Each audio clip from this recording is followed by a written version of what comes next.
Hey, everybody, it's Ron Johnson, and this is the Ron Johnson Show on Locked On Sports Minnesota. Hey, I'm headed to campus today, people. Daniel Jackson, Gopher star wide receiver, is going to join me live in the Hang on Ron Johnson segment. Make sure you guys check that out. Also, Kirk Cousins. He's no longer a Minnesota Viking, but we're going to talk about him in the Daily 3. But the Minnesota Vikings, they're 1-0 to start the season off. The Bears, they won. The Lions, they won. What happened to the Packers? We'll talk about all that and much more coming up next on the Ron Johnson Show. Locked On Sports Minnesota podcasts. It's endless Minnesota Vikings talk with the diverse voices of your local experts. Now the Ron Johnson Show. On the field, in the broadcast booth, Ron Johnson is Minnesota sports. He's played with them, hung out with them, and grown up with all the big names in Minnesota sports. They're hanging out with Ron Johnson. It's the Ron Johnson Show on the Locked On Sports Minnesota podcast. And it starts now.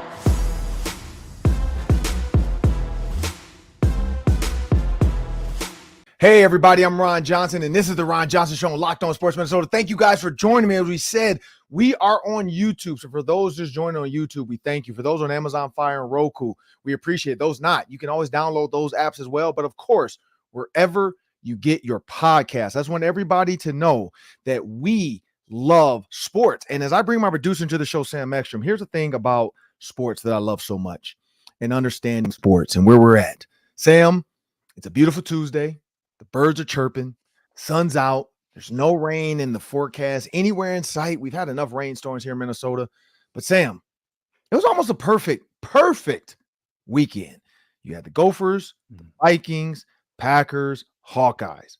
2 losers, 2 winners. We know who the winners were, and we know who the losers were. Wisconsin, you almost gave us the best weekend ever if you guys could have lost. South Dakota, that's who they played. Was it the Jackrabbits? No, that's South Dakota State. This is my team, South Dakota Coyotes. I grew up. My dad taught there. That's my squad. Wish they could have got it done. Come on, yeah. Coyotes. South Dakota, you could. I didn't. Honestly, not gonna lie. Like, I'm not really worried about Wisconsin until I think they have like USC coming up. But 13 to 27. Alabama, right? Are they? Alabama. That's the one they're for sure gonna Yeah. lose. Yeah. I'm looking forward to that. I cannot wait. Yeah, because that's September 14th. So I am waiting for the carnage. That's this weekend. Oh my goodness, Sam. You got Alabama coming to Wisconsin this weekend, 11 a.m. I don't know which game I'm looking forward to more because, like, we know, I mean, let's knock on wood. We know the Gophers are probably going to beat Nevada. That's what's his name? Nate Burleson, his son is at Nevada. I don't know how much he's playing or not, but Nate Burleson's son is at Nevada. Nate Burleson went to Nevada as well. Friend of the program, guy I love, guy I met early in his career because his brother, Kevin Burleson, went to Minnesota. And so he and I were classmates. And then his younger brother was coming out. He's like, hey, man, can you come back and talk to my brother, man? He's about to leave college and go to the league. So I came back to Minnesota, met him at Perkins, by the way. That's how old that was. We sat down and had a little breakfast and we talked a little NFL and leaving college. But Sam, the Gophers are probably going to win. The Vikings, I don't know. That's a tough one. The Vikings, 49ers look really good. I feel like no matter who they put at running back, he's going to get over 100 yards. And so I'm pretty sure Jordan Majors, or how do you say his name? Jordan Mason. Jordan Mason. Sorry. Jordan Mason probably got picked up on a lot of fantasy teams this week, or people are trying to get him off the waiver wire now because they're like, oh, wait a minute. Also, I don't know if you saw, Sam, but people were like, when did you know you were going to start? He said Friday night. The 49ers didn't report that until Monday. So, and then Shanahan was like, I don't think I told him he was starting. I told him he's going to have to share some carries, but I didn't tell him he was starting. He said maybe his coaches did that to hype him up. I don't think I told him he was starting. I'm like, why would you hype him up knowing that he's not starting over Christian McCaffrey? Like I smell a rat.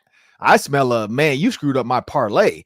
And not so much parlay. I think I picked the 49ers. Sam, by the way, my wife had a football pick'em thing with her teachers at school. And of course she has no idea. So she's like, I need you to do this because it's for money. Sam, I am happy to announce they get 1 point for each game. Do you want to know how many points I got? 16 games. Just straight up winner, straight loser, up 1 point, win or lose, no spread. Okay. 16 games.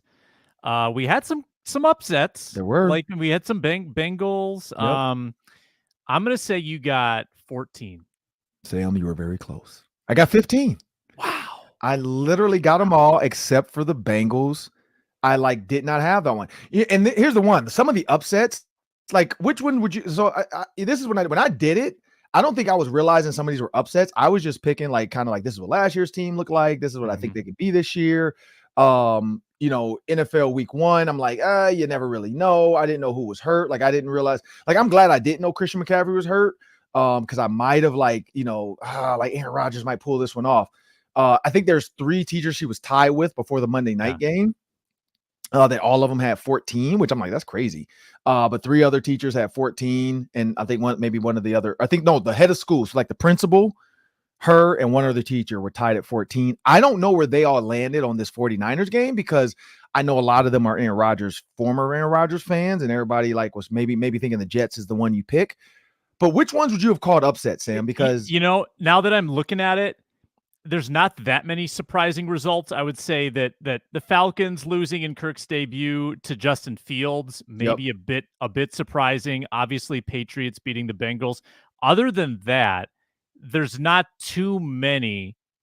I think that I would have gone the other way on. So maybe, Rams Lions was a toss up. Jets 49ers a toss up. But taking the home team there was a pretty safe bet. Yeah, and you know what? And only reason I picked the Steelers was because I thought Russell Wilson was playing. So I'm glad they had to do this early. It was kind of weird. I thought they would have, you would think they would say, hey, wait till Friday and turn these in on Friday, last day of school before the season starts. But you can't because of Thursday night football now. So they had to do it on a Wednesday, which doing it on a Wednesday, you don't have the Sunday injury reports. So you have to turn it in. They had to turn it in Wednesday, which I'm like, that's kind of, but everybody, it's fair territory. Everybody's on the same page. Nobody really knows who's going to hurt, who's not going to play. We didn't know about Christian McCaffrey, but I'm glad it was Wednesday because if I knew Justin Fields was starting, I probably pick the Falcons. I probably do. I probably go Falcons on that one. But every other one, Sam, I was dead on. I had the Texans. I had the Bears. And the only reason I had the Bears because I thought Caleb Williams was going to be better than he was. And I knew the Titans had Will Levis and didn't really have a lot there. And so I just felt like the Titans had lost a lot. I did pick the Seahawks over the Broncos because I wasn't too sure about this Broncos quarterback situation. I felt like the Seahawks at least had a somewhat formidable.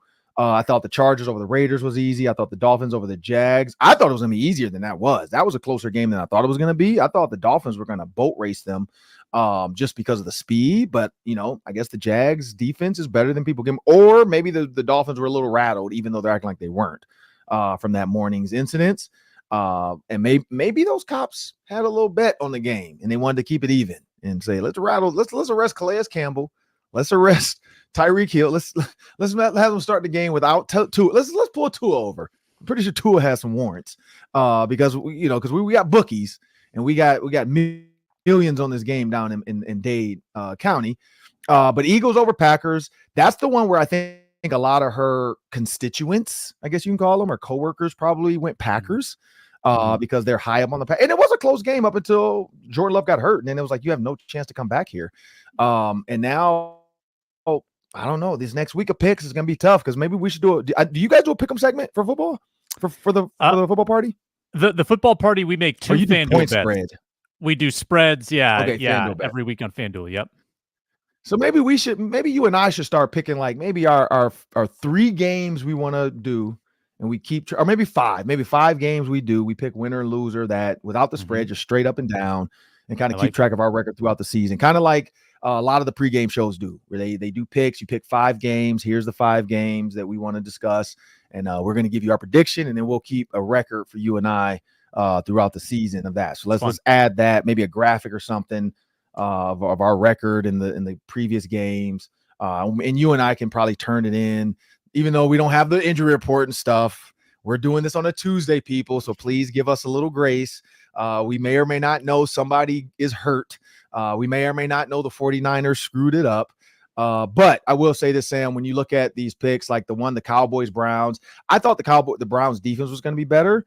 But I did kind of feel like, well, Deshaun Watson, they haven't looked good before. Maybe they're not good. So I think I just went with the Cowboys. Because I thought they were a better team. And then the Lions, I had to go with the Lions. I'm a Lions guy right now. I think they're really good. But the one I got right, and I think everybody in the world got right, Sam, was the Giants and the Vikings, except for K. Adams. K. Adams is a Daniel Jones fan. I don't know why. But other than that, everybody else picked the Vikings. Sam, it was a beatdown. It was what it should be. I don't even know how much time we need to spend on this, but I was super impressed with those outside linebackers and the middle linebackers. For the last 2 years I've said this, square peg, round hole. Danielle Hunter, DJ Wanham, all these defensive ends that were in the 4-3 Mike Zimmer defense, trying to play stand-up linebacker, trying to drop into coverage. It just doesn't give the same effect. Andrew Van Ginkel, nothing against Danielle Hunter. He does not make that play. He does not rush, also knowing I can see what's happening. Danielle Hunter rushes to rush and kill the quarterback. Andrew Van Ginkel plays outside linebacker. He rushes to understand I might cover the flat. I might cover a leaking tight end or a running back. And so that's where the difference is. And Grenard is more of your go-get-em guy, whereas Van Ginkel is a true outside linebacker. That's why this defense is going to work. You saw Ivan Pace, undersized, but he finds holes. He gets in there. You also saw Blake Cashman. On the other side, I was impressed with Tyler Nubin. Tyler Nubin, for his debut, former Gopher, he had a great game. Led the team in tackles, had a big pick-em-up kind of tackle on Ty Chandler. Moment wasn't too big for him. And as he posted on Instagram, this is just the beginning. So I was super impressed with both teams' defense. Offensively, I think there was a little bit left to – like, Aaron Jones was great, but defensively, both teams – not both teams. Tyler Nubin – and then and some of their rushes, like I'm not gonna lie, they got off to the quarterback a little bit, except for when they went up against Christian Darrisaw. I think he threw a no-hitter, like they didn't even get through him, get past him. He didn't blow anything up. Ed Ingram was kind of, he left a little bit to be desired, but he's lucky that the other guy Reisner's out right now, because I think they might have given them some split time or taken him out after a couple of those bull rushes. But that's their fault for leaving Dexter Lawrence one-on-one with Ed Ingram. But I don't know. What were your thoughts on the game? Yeah, I've got a good stat for you. So in terms of which quarterback handled the pressure better, Sam Darnold was pressured at a higher rate than Daniel Jones in that game. Didn't seem like it. No, because Sam Darnold was avoiding sacks. Sam Darnold was getting the ball out, and he was making smart plays.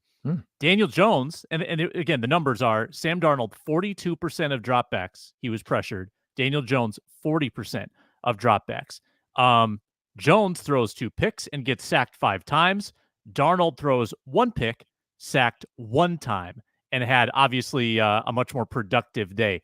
Excellent debut for Sam Darnold. Terrible return from an ACL injury for Daniel Jones. But I think that was kind of a difference in the game. One quarterback was able to handle the rush, and one quarterback was super flustered and maybe a little skittish with that knee, not as mobile as we remembered, and didn't have any decisiveness at all getting the ball downfield. He was inaccurate, and I thought Sam Darnold outshone him by a large measure. Yeah. Daniel Jones, I don't know, Sam, did you see the videos of him leaving the stadium? Have you seen those yet?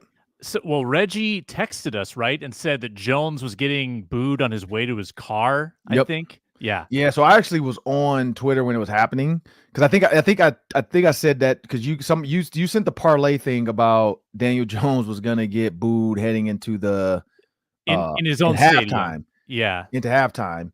And then I followed up with that. And then I think Reggie must have sent the video, but I followed up with he just got booed. And the only reason I saw that was because somebody tagged K. Adams. And so it popped up and they're like, K, you better come save your boy.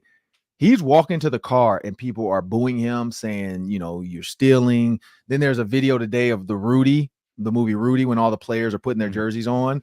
And somebody posted that saying this is all the Giants players refusing to play until they get rid of Daniel Jones. There's another. That one was actually funny because it like they cut it right before the last player says he could play for me, coach. Like it's literally just players walking in the office and the coach is sitting there just watching them like, what are you doing? And it says Giants players today or Wednesday when they today, because Tuesday's the day off. On Tuesday, like telling Egg, if you don't take Daniel Jones out, we're done because we cannot live the whole season with this guy. But yeah, it's interesting they paid him all that money.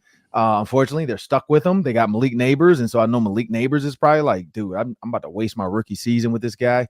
So I'd be interested to see what happens to Daniel Jones. I feel like he's on, like, to get that big money like that, and then now, like, I feel like, because it's not a Flacco. Flacco won a Super Bowl. Like, I don't even know what trajectory he's on. Like, I can't even find a comparison or a quarterback who's done that, who had like one great playoff game, gets paid, does nothing since, loses running back, really exposed now, like doesn't realize how much pressure Saquon Barkley took off of the Giants offense by running the ball the way he does, by catching the ball in the backfield, by running screens and breaking them. And now he is potentially going to become like a backup with maybe a chance to like relive his future again. Like, I don't know if that's like a Baker Mayfield-ish dissension, and then he has to really like go back up, because Baker Mayfield kind of went down, and then he's with the Bucs and he's back up. So I don't know if that's where Daniel Jones has to get with works. But it didn't look good. It didn't look good, Sam. But I give a lot of credit to Brian Flores, because that defense looked very flawless. It looked very effortless. It didn't look like they were trying to get pressure. It just looked like pressure was happening. Like last year, I felt like we were calling it out a lot. Like, look, man, that's 8 people at the line of scrimmage. Look, man, that's 9 people at the line of scrimmage. It was like 6 to 7 guys. And he's just like, look, you're going to drop, but just wait to the last minute. You're going to go. Wait to the last minute. And they had Daniel Jones like, and it was almost like sometimes he was confused and he didn't need to be. Like, he had a pocket, and it's like, just throw the ball. And he was like saw ghosts, like almost like Sam Darnold said in that one clip, like, I'm seeing ghosts out here. Like, that's what I felt like Daniel Jones, because Daniel Jones, like you said, like, he didn't have as much pressure as he thinks he did, but maybe he was seeing ghosts. So I don't know, but the Vikings look really good. Sam, I know we quick before we get out of here, because we got Daniel Jackson. I'm gonna head to campus. We got that coming up next. But Jordan Addison, we'll find out what tomorrow, I guess, what his prognosis is, or have they already said? KOC sounded pretty negative on it. I think it was yesterday's press conference. He said the phrase significant soreness. If KOC is calling it significant, I don't love his chances of playing. Those ankles always flare up the next day, right, Ron? Yep. After you sleep, they swell Plus up. Plus a flight back. So that can create swelling. So I guarantee he woke up yesterday and probably felt every bit of whatever happened to that ankle. Whether it's purple, whether it's whatever, it's bruised, if it's twisted really bad, high ankle sprain, chip bone, like, because he did get rolled up, like you could see it. But for it to be the other ankle, that's bad, because he already had the one ankle, and maybe if it was less like a re-injury, then it's like, oh, we kind of knew this was going to happen. You got to play through it. Now it's like, well, what did you do to this one now? So 2 bad ankles. Might be time for a new set of wheels. Might be time to just sit this one out, get rested up. We know that Jalen Naylor can get it done. He's fast. He's quick. We know that clearly now it's Brandon Powell and Trent Sherfield Jr. Tristan Jackson seems to be 5 on the list, but maybe it's about who you back up and who they need. Trent Sherfield definitely was probably a special teams play. He probably gives you more on special teams than Tristan Jackson does, which I said that every show this all season during summer training camp. The special teams coach is going to pull the last trigger of who he needs, and maybe Tristan Jackson gives him nothing on special teams, and I think that's the problem. You put so much effort and energy into being a receiver. You have to remember, and Trent Sherfield probably knew this, I'm a special teams guy. Like look at Matthew Slater. Like, every time the Patriots kept 6 receivers, we knew Matthew Slater wasn't playing at receiver. It was just, he's the 6th receiver on the team because he's doing special teams. Hank Baskett, we knew he was going to be a special teams guy. Who was the guy from Penn State that the Vikings kept? Tall, white kid, fat, really, really fast. Dan Chisena. We knew he was a special teams guy. Adam Thielen got his break in the NFL as a special teams guy. Then he earned his way onto the field. Now he's one of the greatest Vikings of history. But yeah, it is what it is. We'll see what happens to Jordan Addison. I'm going to wait for tomorrow's after practice deal, when they kind of say limited, no participation, held out. Maybe another report comes out, Jordan Addison's going to sit out. Maybe they put him on short-term IR and say, look, let's just get him 4 to 5 weeks. We can get somebody else up, because we know he's not going to be back for at least 2 or 3 weeks. But the second ankle is not good. But coming up next, we got Daniel Jackson joining us in the Hanging Around Johnson segment. I'm gonna be on campus, people. I'm back. We'll do that after a word from our sponsors.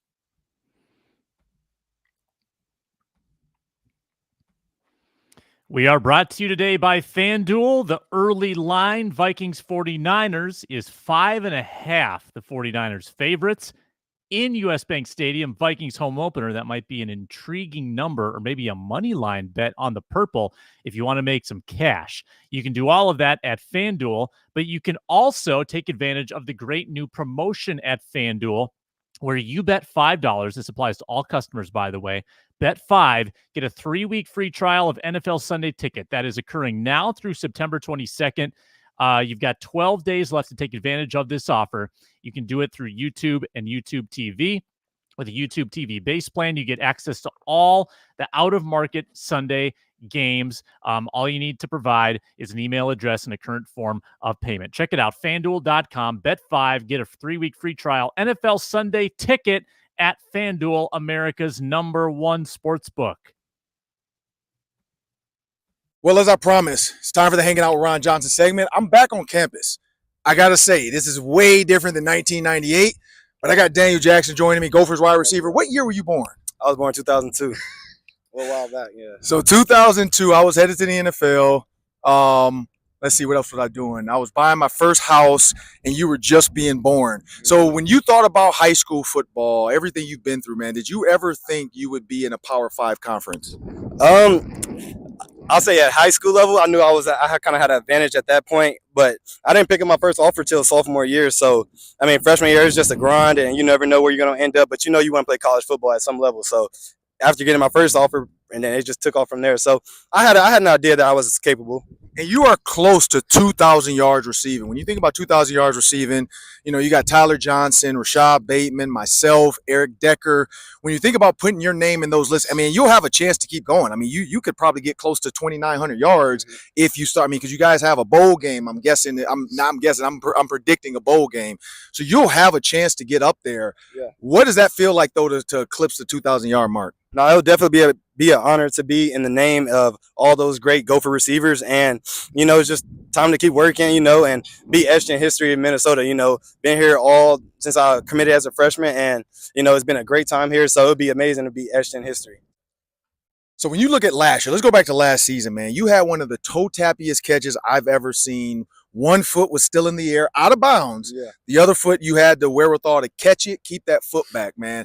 One, do you work on that? And two, when you made that play, did you realize how iconic it's probably was going to become? I'll answer that first one. Well, yeah, I work on it. We work on it every day. It's within the training, you know. And then I even had like a routine, kind of like every game day, like the last catch before we go out there, before it's kickoff or kickoff return, whatever it is.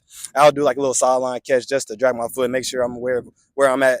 And so yeah, just to answer that, yeah, we do practice. I do practice it often enough, but and what was the key? Repeat the second question again. So, like, when you made it, though, did you realize in that moment, like, did you think, like, man, that was cool? Because, like, there's some things I know, like, I've done the one-handed catch against Ohio State, and I kind of, like, my celebration, I look back on it, like, I kind of jumped up, snapped my helmet off. I looked at Nate Clemens. Yeah. One, because I knew he was going to be a first-round pick, and he had been talking trash all week on ESPN that he was going to one-on-one shut me down. So, after that catch, I kind of looked at him. I looked at my coaches, kind of did the LeBron. It was before LeBron, though, people, but I did the LeBron shrug as my teammates said, which I need to post that, because LeBron might have took that from me. That was before Bron was in the league yet. But I did all that. Like, in that moment, did you kind of feel the same way? Like, man, that was it. So, you know, like already, like it's fourth down, like you get the play call from the coaches, and it's like, okay, it's my name getting called, and you know the situation, fourth down, this play is gonna be a big play if we make this play. So running the route, you know, you got to run a great route, obviously, and then after making the play, yeah, I'll say I knew exactly what just happened. I knew, especially since it didn't count in, I knew I drugged the foot. It was just a matter of seeing the replay and getting that confidence, just seeing that, yeah, okay, everybody see the crowd erupt and everything. And then Corey being in my face, then that was probably the littest part because we get to do a little handshake, dap it up. But yeah, I knew that'd be a good play. And then after that point, I knew the team was going to rally and we're going to get a stop on defense to go win the game. You guys got Nevada coming up. I know PJ Fleck talks about this is the, you know, you guys are 1-1, but this is the 0-0 Nevada season. He on the PJ Fleck show last week. He got me because I don't watch Ted Lasso. I know you know where I'm going with that. The goldfish. So when he kind of told you guys, because I'm pretty sure he did use a movie clip or something or a TV clip, showed you the clip.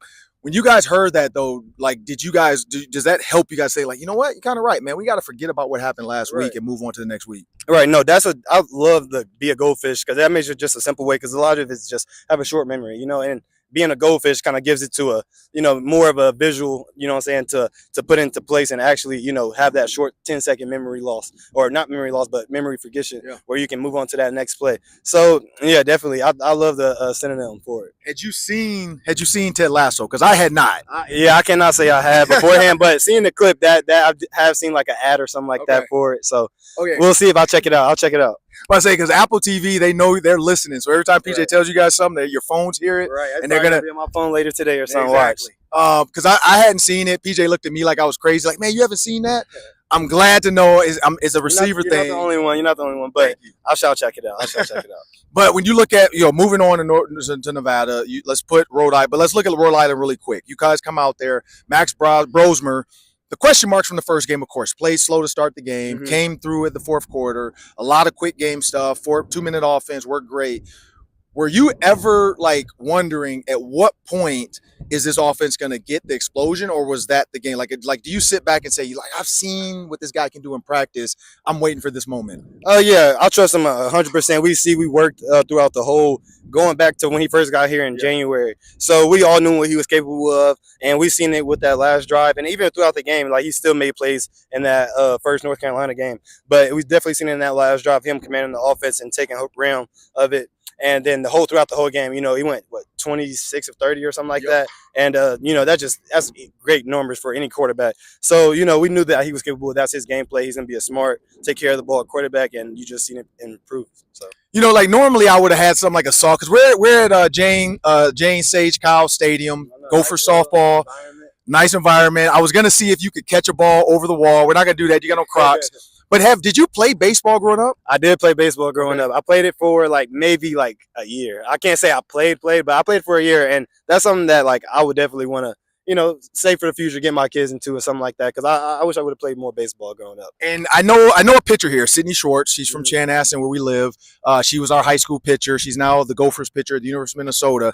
She throws about 67 to 68 miles an hour from 43 feet. Do you think, if you were to, because University of Florida did this. They went against their girls softball team. Yeah. Do you think you could hit the ball in the box with her pitching?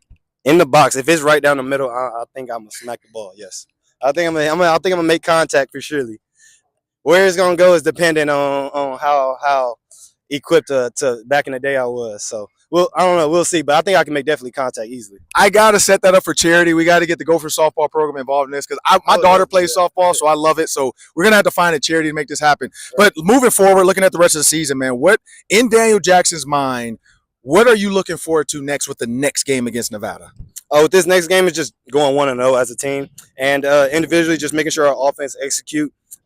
We continue to make the plays and make our routine plays, and then we continue to win our one-on-one battles and just execute our offense.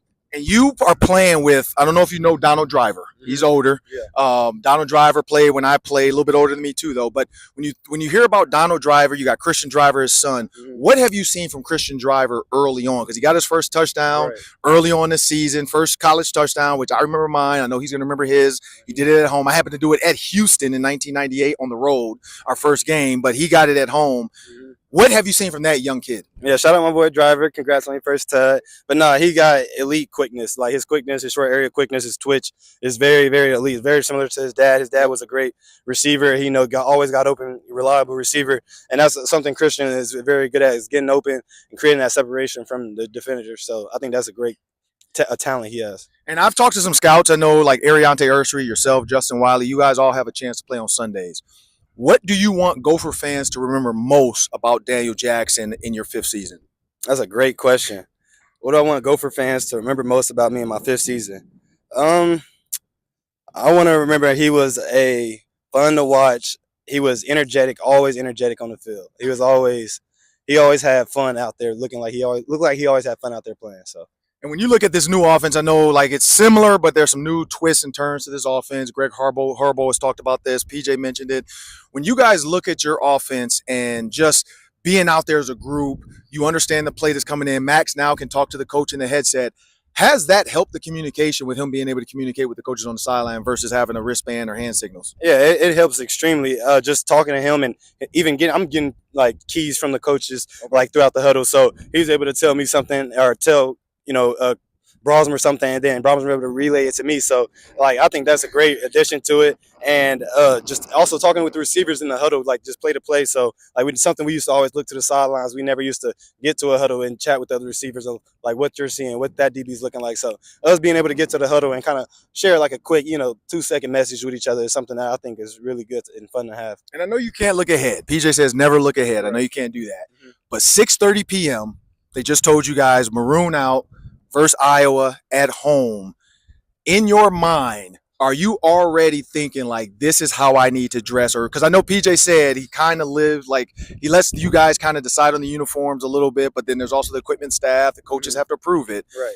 But do you guys have an idea? You don't have to tell it because you can't spill it. Mm-hmm. Do you already have an idea of what you guys want to wear? Oh yeah, as the captains on the team, yeah, we kind of figure it out kind of beforehand. So yeah, it'll be a nice little combo we got going for us. And how excited are you to have a night game this early in the season? I can't wait. I love night games, and the feel of it is always like kind of like Friday Night Lights on back in high school. So no, I can't wait. I'm excited, and I can't wait to go ball out in the dark. Well, I'm Ron Johnson, Daniel Jackson, Gophers wide receiver. Coming up next, we got the Daily 3. That's 3 questions. We'll spend about a minute each today. We'll be back after a short pause.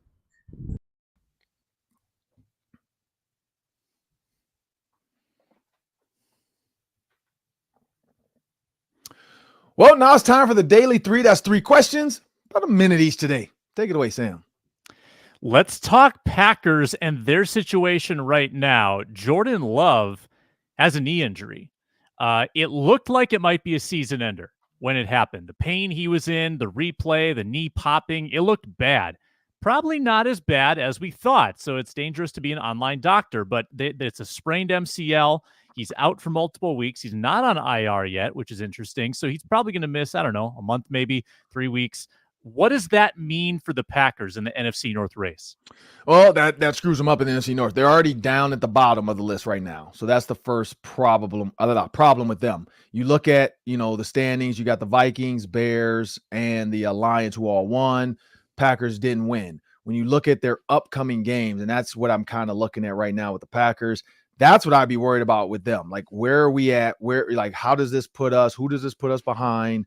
And when I'm looking at the Packers as a whole, like their whole identity for most of this was Jordan Love. Like, we know that Jordan Love was the conversation. Jordan Love was great. We saw Bukowski say CJ Stroud, Jordan Love's better than CJ Stroud. Why is everybody acting like he's not? The metrics are there, blah, blah.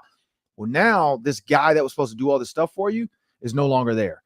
They have to play the Colts. I don't know if you saw, Sam. The Colts look really good against a really good Texans team. Like, Anthony Richardson looks really good. It was supposed to be the Anthony Richardson, Jordan Love show. It was going to be 2 young quarterbacks. Now they don't have that. The Titans is winnable. Like, the Titans, Will Levis and the Titans, I don't think they know what they want to do. Like, the Bears, nobody won that game. Like, I think everybody lost that game. The Bears just lost it less. And then they have the Vikings. And if Malik Willis is what they're going with, again, I don't know if they'll sign another quarterback quick or something and get a veteran in for 3 or 4 weeks, and maybe he becomes the backup for the year. They got the Vikings. Then it gets even worse. They got the Rams. So if you look at 4 weeks, Colts, Titans, Vikings, Rams, they'll go 1-3. If they don't have Jordan Love for 4 weeks, they go 1-3. They can beat the Cardinals, but if he's not back for October 20th, they got the Texans. Then they got the Jags. Then they got the Lions. So hopefully it is like a 4-week deal. But even if he comes back, say he misses 4 weeks to go 1-3, he's coming back to a Cardinals team that he should be able to beat. But then he has the Texans, Jags, and the Lions with probably a brace on or something, or like a little hobbled. Yeah. I just don't know, because his mobility and ability to get out the pocket, that's what made him good. And when you look at, then they have the 49ers and then the Bears, and they have the Dolphins, they have the Lions again. They have a tough, and then they have the Saints. The Saints look really good, and then they have the Vikings again, and then they have the Seahawks and Bears. Like, they have a tough season. They have a tough schedule, and they need Jordan Love for all of it, and that's going to put them behind the 8 ball. Yeah, I mean, you learn a lot about a young quarterback when you see how they play when they are playing hurt. Yeah. And we'll find out. We'll find out how he looks in that case. But I don't know if Malik Willis is good. He might not be. It might be very tough for the Packers to win. He barely has been a part of that team. Right. He just got there via trade. Doesn't know the system very well. Vikings, I mentioned, are 5.5-point underdogs against the 49ers. Now, the 49ers crushed the Jets last night, 32-19 at home. 49ers coming off the Super Bowl hangover, of course. What do you make of the spread with the 49ers and the Vikings next week? Vegas is doing what they do. They looked at, like, Christian McCaffrey may or may not go again. They looked at a healthy Vikings team. They looked at that defense, and now Brock Purdy's going to have to deal with it. Brock Purdy still hasn't proven that he can handle a lot of stuff. And we know Brian Flores, like, he didn't give the Giants, I think, 10% of his mind. The Giants got maybe 5% of what this man is capable of doing. I think the 49ers aren't going to get it all either. Like, you can't give everybody everything. One, there's not enough plays. Two, you don't want to put too much on film. I think the 49ers are going to get about 50%, though. I think they're going to get about 50% of the floor's like mindset and what he can do to a quarterback. And again, remember, they came to US Bank Stadium last year and they lost. It can happen again. So I think that was last year, right? That was last year they came and lost, right? Yes, Monday Night Football. Yeah. Mm-hmm. So it can happen again. So I think the Vikings cover that 5.5. I kind of like him to cover as well. There's a lot of positive momentum right now. See if Sam Darnold can continue where he left off against the Giants. And lastly, Ron, we got to talk Kirk. Yeah. We can't quit talking about Kirk. Mm-hmm. He had a miserable day in his home opener. 18-10 loss to the Steelers, 2 interceptions, 2 fumbles that were called back due to penalty, sacked a bunch of times by TJ Watt. Really bad day for Kirk. Your thoughts? Well, TJ Watt is going to probably be like up top 3 for the defensive player of the year. He looked like the best player on the field. He looked like the best player in the NFL. Like, he was all over the place. Shout out to my Steelers, my dad's former team. And so I always like watch the Steelers. Maybe that's why I picked them to beat the Falcons too in my pick'ems. But yeah, Kirk Cousins didn't look good. Here's the other thing. I don't know if you noticed, Sam. Watch their offensive guard. I don't know if you saw that clip. There's been people or somebody posted like, here's all the Kirk Cousins dropbacks. And they were talking about his lack of mobility. Like, he's getting the ball out of his hand really quick so he doesn't have to move. He doesn't run. He doesn't do the whatever that he did. So it looks like maybe he is trying to like preserve that Achilles. He still has a gun. Like, he's still gunning it in there. But Sam, the center is not making the calls and the checks with Kirk. It's the guard, which is similar to, I forgot what team did that. Was that the Vikings that did that before? Like, wasn't it the guard that made the calls for the Vikings? I thought Bradbury was always the guy. Maybe it was Bradbury. There's a team that does it with the guard though. And it looks like the Falcons. Like, watch the clips. The guard looks back at Kirk. Once Kirk does everything he does and he does the leg, the guard taps the center, and then within a snap, the center snaps it, which I'm like, you're kind of telling me when you're about to snap the ball. Now, I'm pretty sure now the coaches saw like, crap, this is on film now. Everybody saw that. So maybe they'll change it up. Like, look, you got to tap them, and then, hey, you hold it for a second because they're going to time you up. Maybe that's why TJ Watt was timing it up. He's like, let me just watch this guard. Tap him. Okay, boom, go. Like, how dumb are you? But yeah, every single time he would tap the center within a snap would snap the ball because he's the guy looking at Kirk's leg, and then he's tapping the center like, okay, Kirk's ready, you go. Who was there? Oh, there was a team that did that. The guard would stand up and look back at the quarterback because the center was already down with his head down, and so he would get the checks from the quarterback, and then he would relay it to the line. I can't remember. I might have to look that up now because it's going to frustrate me. But I remember it might have been like the Broncos with Peyton Manning, or like the Packers with somebody with Aaron Rodgers. It was like a really good quarterback, and their guard was the guy getting the calls. It was actually, we interviewed one of the guys that played with a guy like that, so can't remember who that was. But I feel bad for Kirk, but unfortunately, like, it is what it is. When the Vikings get him, I think that's what everybody's waiting for. And if that Achilles is still like he's not able to move quick, Flores is going to try to come after him. I read that they didn't do a single play action. Why? That's like move. That's what he's best at. That's amazing. He can't move. I think he can't move, and they're hiding it because he sat in the pocket the entire time, and he didn't go to a second read, third read. He wasn't trying to run. He was just throwing the ball out of his hands as quick as possible. It was quick game pretty much. It was get it out of my hands quick. They were throwing behind the line bubble screens. Like, maybe he doesn't have it. Maybe he's not, or he has it, but maybe his leg, like his foot, his Achilles is not really fully ready to go because he came back really fast compared to like Aaron Rodgers. So I don't know. Maybe they rushed it because the money, and they're like, look, we spent all this money on this dude. We look stupid drafting the quarterback. Like, we cannot go into week 1 with our drafted quarterback and Kirk sitting on the bench with all the money we paid him. But it is what it is, Sam. I'm looking forward. I can't wait for that Falcons-Vikings game. We'll see what that's going to be like because it's going to be absolutely nuts. I might even try to get a Kirk Cousins jersey signed since he's no longer a Viking, so I'm allowed to do whatever I want with the guys I know on other teams. But I'm Ron Johnson. That's Sam Ekstrom. I want to thank you guys for joining me today on the Ron Johnson Show. That was Daniel Jackson. Make sure you guys go check it out on Instagram and YouTube, Twitter. We're going to throw clips out there everywhere. So make sure you guys check that out and follow along with Locked On Sports Minnesota on all the socials. I'm Ron Johnson. That's Sam Ekstrom. I want to thank you guys and have a great week.